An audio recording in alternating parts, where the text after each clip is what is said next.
Three wheeler पे है कि छोटी छोटी गलियों में भी घुस सकती है, इसलिए इसका ट्रायल देखते हैं कि कामयाब होता नहीं होता। गुड़गांव में कुछ पोल्यूशन पे इसका फर्क पड़ता कि नहीं पड़ता, ये जब 8-10 दिन हम चला के देख लेंगे, उसके बाद इसका क्या नतीजा आएगा, उसके बाद इस पर कार्रवाई की जाएगी। सरकार से जब खरीदेंगे इसको, जब हमारी सेटिस्फेक्शन हो जाएगी कि ये कामयाब है। देखने में मुझे उतना अच्छा नहीं लगा कि 1000 लीटर तो थोड़ी देर में ही पानी खत्म हो जाएगा।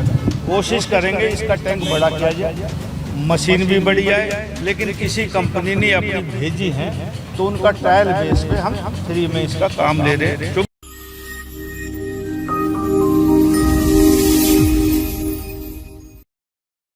पिछले 10 सालों से लगातार सर्दियां शुरू होते ही दिल्ली एनसीआर की फिजाओं में जहर घुल जाता है और इस घुले हुए जहर का शायद किसी भी सरकार के पास कोई इलाज नहीं है, चाहे केंद्र सरकार हो, चाहे दिल्ली सरकार हो या फिर हरियाणा सरकार हो। हरियाणा में तीसरी बार लगातार बीजेपी की सरकार बनी है, लेकिन बीजेपी के मंत्रियों के पास भी इस जहर का कोई परमानेंट इलाज नहीं है। दरअसल आज गुरुग्राम में प्रदूषण को कम करने के लिए हरियाणा के नए पर्यावरण मंत्री राव नरबीर सिंह ने 4 एंटी स्मोक गन का आज हरी झंडी दिखाकर उनको रवाना किया है और गुरुग्राम में प्रदूषण कम करने को लेकर एक ट्रायल की शुरुआत की है। आपको इस खबर में दिखाएंगे कि 10 साल बाद भी आखिरकार क्यों सरकारें लाचार हैं, क्यों उनके पास अभी तक इस प्रदूषण का परमानेंट इलाज नहीं है। नमस्कार, मैं हूं सुनील यादव और आप देख रहे हैं गुरुग्राम न्यूज। पिछले 10 सालों से लगातार पर्यावरण को साफ करने के लिए, हवा में घुले हुए इस जहर को कम करने के लिए हजारों करोड़ों रुपए खर्च किए जा चुके हैं, लेकिन अभी तक सरकारों के पास कोई इसका परमानेंट इलाज नहीं है। आज गुरुग्राम में पर्यावरण को साफ करने के लिए कैबिनेट मंत्री राव नरबीर सिंह ने गुरुग्राम नगर निगम की तरफ से 4 एंटी स्मोक गन का इनॉग्रेशन किया। आज ट्रायल के तौर पर इन एंटी स्मोक गन को गुरुग्राम में लॉन्च किया गया है। ये एंटी स्मोक गन पानी का छिड़काव करेगी उन इलाकों में जहां पर धूल के कण ज्यादा हैं और फिजा में जहर ज्यादा घुला हुआ है।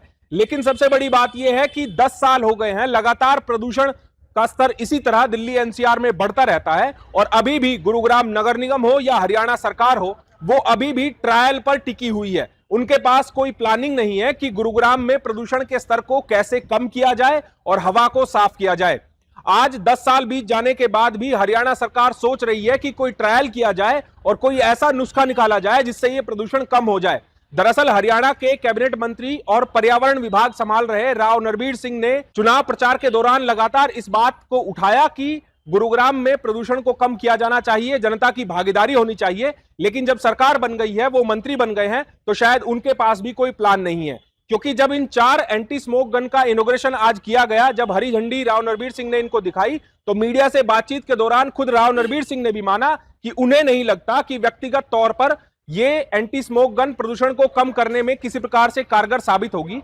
क्योंकि उनका कहना है कि उन्हें यह उम्मीद नहीं है कि इन एंटी स्मोक गन से प्रदूषण कम किया जा सकता है। इन एंटी स्मोक गन के अंदर 1000 लीटर पानी एक बार में भरा जा सकता है। ऑटो के ऊपर इन एंटी स्मोक गन को लगाया गया है और ये संकरी से संकरी इलाके में जाकर पानी का छिड़काव करेंगी और जहां पर धूल के कण ज्यादा हैं उनको धरती पर बैठाने का काम करेगी ताकि प्रदूषण कम हो जाए। लेकिन राव नरबीर सिंह का कहना है उन्हें उम्मीद नहीं है कि एंटी स्मोक गन किसी प्रकार से कामयाब हो पाएगी। सवाल यह उठता है कि 10 साल बीत जाने के बाद भी, इतनी माथापच्ची करने के बाद भी, हर साल जब सर्दियां शुरू होने से पहले दिवाली के समय यह प्रदूषण बढ़ता है तो उस दौरान हरियाणा सरकार हो या दिल्ली सरकार हो या केंद्र सरकार कोई ठोस कदम नहीं उठा पाई है। और अब तक यह साफ नहीं हो पाया है कि आखिरकार दिल्ली एनसीआर में प्रदूषण का स्तर इतना खराब क्यों हो जाता है, यह हवा जहरीली क्यों हो जाती है। आइए आपको सुनवाते हैं कैबिनेट मंत्री राव नरबीर सिंह ने इन एंटी स्मोक गन को लॉन्च करते वक्त मीडिया से बातचीत में क्या कहा और उसके बाद आपको सुनवाते हैं गुरुग्राम के नगर निगम कमिश्नर की बातें, उनका क्या कहना है।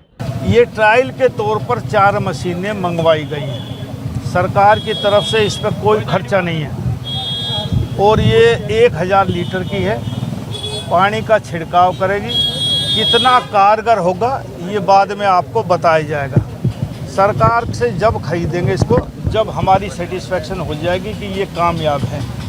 देखने में मुझे उतना अच्छा नहीं लगा कि 1000 लीटर तो थोड़ी देर में ही पानी ख़त्म हो जाएगा। कोशिश करेंगे इसका टैंक बड़ा किया जाए, मशीन भी बढ़िया है, लेकिन किसी कंपनी ने अपनी भेजी है तो उनका ट्रायल बेस पे हम फ्री में इसका काम ले रहे हैं। क्योंकि पर्यावरण बढ़ रहा है और ये 3 व्हीलर पे है कि छोटी छोटी गलियों में भी घुस सकती है, इसलिए इसका ट्रायल देखते हैं कि कामयाब होता नहीं होता। गुड़गांव में कुछ पोल्यूशन पे इसका फ़र्क पड़ता कि नहीं पड़ता, ये जब 8-10 दिन हम चला के देख लेंगे, उसके बाद इसका क्या नतीजा आएगा, उसके बाद इस पे कार्रवाई की जाएगी। मंत्री जी, आप खुद पॉल्यूशन को लेकर बात करते हैं, आप क्या मानते हैं, क्या कारण है गुड़गांव में जो पॉल्यूशन का स्तर बढ़ता जा रहा है? एक कारण नहीं है, बहुत कारण है। मैं सरकारी तौर पे कहूँ तो उसके कुछ अलग फैक्ट्स देते हैं। व्यक्तिगत मेरी राय यह है कि यदि हम पराली के ऊपर ध्यान दें तो पराली का मेरे अंदाजे से 4 या 5% फ़र्क पड़ता है टोटल पोल्यूशन पे। लेकिन अभी मैं कह के आया हूँ चंडीगढ़ में पोल्यूशन के अधिकारियों को, इसका कोई परमानेंट इलाज ढूंढना चाहिए। हरियाणा सरकार दिल्ली सरकार पे आरोप लगाए और दिल्ली सरकार हरियाणा सरकार पे आरोप लगाए, ऐसा नहीं चलना चाहिए। हम सब की ज़िंदगी का सवाल है, इसका समाधान परमानेंट हो। हम सब किसी पार्टी के वोटर हों, किसी के सपोर्टर हों, लेकिन जीवन हम सब का महत्वपूर्ण है, मूल्यवान है। जल्दी ही इस बारे में कोशिश करेंगे और परमानेंट समाधान इसका निकालने की कोशिश करेंगे। जैसा कि आपको पता है कि हमारे यहाँ पोल्यूशन की मात्रा थोड़ी सी ज़्यादा बढ़ गई है और ग्रेप 2 भी इम्प्लीमेंट हो गया है। तो ग्रेप 2 में जो जितनी डस्ट होती है उसको सेटल करने के लिए एंटी स्मोक गन का एक बहुत बड़ा रोल होता है। जैसे कि और इसके अलावा दूसरे भी इंस्ट्रूमेंट्स होते हैं, बट एंटी स्मोक गन का अपने आप में बहुत महत्व है। तो ये एंटी स्मोक गन हमने छोटे साइज़ की ट्रायल के तौर पे मंगवाई है और इनको, क्योंकि ये इसकी कैपेसिटी कम है और अंदर की जो गलियां हैं और बाज़ार जो भीड़े बाज़ार होते हैं, ये उनके अंदर जाके ये अपनी वाटर स्प्रिंकल करेंगे ताकि डस्ट सेटल हो जाए। क्या बड़ी एंटी स्मोक गन का जो इस्तेमाल होगा, क्योंकि जिस तरह से मंत्री जी ने कहा कि पानी जल्दी समाप्त हो जाएगा तो परेशानियों का सामना भी होगा? हाँ, निस्संदेह इसमें, क्योंकि इसकी छोटी कैपेसिटी, इसको इसी एंगल से इसको लिया गया है ट्रायल के तौर पे कि जो संकरे बाज़ार है जिसमें ज़्यादा कैपेसिटी की और बड़ी गाड़ी अंदर नहीं जा सकती, ये उसके अंदर जाने के लिए उनको कवर किया गया। जो बड़े बाज़ार हैं या बड़ी चौड़ी सड़कें हैं, वहाँ पर हमने वाटर स्प्रिंकलर जो होते हैं उनको भी हमने हायर किया है। और इसके अलावा आप देख रहे होंगे कि कई जगह पे इसमें जैसे BNRS हाउस के सामने अन्य विभागों ने भी एंटी स्मोक गन लगाई हुई है। कई प्राइवेट बड़े बिल्डर्स ने भी अपने यहाँ लगाई हुई है। ऐसे जितनी CND वेस्ट की भी साइट है जहाँ पर कोई नई बिल्डिंग्स बन रही है, उनके लिए भी हम प्रयास कर रहे हैं, उनको भी जागरूक करें ताकि ये ज़्यादा से ज़्यादा लगे और ये उड़ती हुई धूल का निदान हो। दिल्ली NCR में हर साल सर्दियां शुरू होते ही हवा की गुणवत्ता बेहद खराब हो जाती है। बावजूद इसके अभी तक सरकारें ये तय नहीं कर पाई है कि आखिरकार हवा की गुणवत्ता खराब होने के पीछे असल कारण क्या है। लेकिन किसी का ध्यान इस ओर नहीं जाता है कि सड़कों पर लगभग 24 घंटे ट्रैफिक जाम की समस्या रहती है। और जब ये एंटी स्मोक गन लॉन्च की गई तो उस दौरान की तस्वीरें भी आप देख लीजिए, जहां पर राव नरबीर सिंह के घर के सामने जब ये एंटी स्मोक गन लगाई गई तो वहां भी गाड़ियों का रेला लग गया और सड़कों पर गाड़ियां रेंग रेंग कर चलने लगी। शायद दिल्ली NCR में बढ़ते हुए प्रदूषण का मुख्य कारण यही है कि सड़कों पर वाहनों की संख्या इतनी ज्यादा हो गई है कि उनको कंट्रोल नहीं किया जा रहा है। और दिल्ली गुरुग्राम एक्सप्रेसवे, जिस पर गाड़ियों की मैक्सिमम स्पीड लगभग 80 किलोमीटर प्रति घंटा होनी चाहिए, उस पर लगभग रोजाना सुबह और शाम के अलावा दोपहर में भी दिन भर गाड़ियां रेंगती रहती हैं और गाड़ियां घंटों जाम में फंसी रहती है, जिसकी वजह से प्रदूषण का स्तर बढ़ रहा है। शायद सरकार को सोचना चाहिए कि हमारे शहर में बढ़ रही लगातार गाड़ियों की संख्याओं पर लगाम लगाई जाए, कोई ऐसी प्लानिंग की जाए जिससे कि शहर में गाड़ियों की संख्या को कम किया जाए, पब्लिक ट्रांसपोर्ट की जो फिजिबिलिटी है उसको बढ़ाया जाए ताकि लोग ज्यादा से ज्यादा पब्लिक ट्रांसपोर्ट का इस्तेमाल करें, गाड़ियों का कम इस्तेमाल करें, या फिर कारपूल हो या फिर ऑड इवन इस तरह की स्कीम अगर लागू की जाए तो हो सकता है कि दिल्ली NCR में प्रदूषण के स्तर को कम किया जा सके।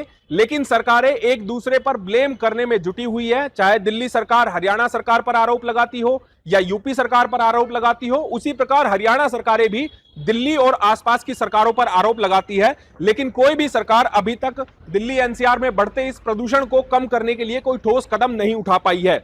अब सबसे बड़ा सवाल यह उठता है कि आखिरकार हजारों करोड़ों रुपए फूंकने के बाद भी आखिरकार ये सरकारें किसी नतीजे पर क्यों नहीं पहुंच पाई है। क्या हमारे पास, हमारी सरकारों के पास ऐसे थिंक टैंकर नहीं है जो ये अंदाजा लगा पाए कि आखिरकार दिल्ली NCR में प्रदूषण की जो स्तर है वो इतना खराब क्यों होता जा रहा है, क्यों आखिरकार दिवाली से ठीक पहले हवा की गुणवत्ता में ये जहर घुल जाता है। जरूरत है ऐसे थिंक टैंकर्स की, ऐसे शार्प माइंडेड व्यक्तियों की जो ये पता लगा सके कि आखिरकार इस प्रदूषण का असल इलाज किस तरह किया जा सकता है। इस खबर के बारे में आप हमें अपनी राय कमेंट करके जरूर दीजिएगा। साथ ही साथ आप इस खबर को जरूर शेयर कीजिएगा ताकि सभी लोगों तक सही जानकारी सही समय पर पहुंच पाए। नमस्कार।